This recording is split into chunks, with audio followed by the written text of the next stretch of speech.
is your Lead Left vodcast for the week of February 7th. I'm Randy Schwimmer. Welcome back.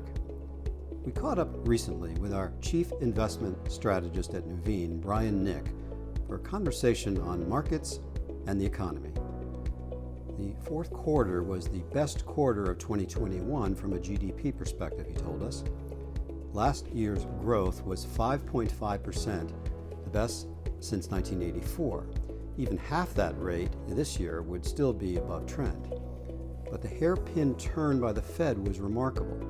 We went from one possible hike to 4 or 5 hikes today. Everything's selling off in unison with nowhere to hide. Markets are adjusting to a more hawkish Fed and a different set of winners and losers than we saw last year. Going forward, we need more COVID normalization. The sheer volume of stuff people are buying is putting pressure on supply chains. Those did pretty well last year, but demand just grew too fast. That's why we saw prices for goods going up. We need more workers coming in to the labor force. We still have millions, ages 25 to 54, who were working in March of 2020 and aren't now. That's putting upward pressure on wage inflation. A smaller labor force translates to costlier workers. More people than ever are quitting their jobs, but more people than ever are getting hired. When will the Fed intervene to forestall a wage price spiral, the textbook way inflation becomes systemic?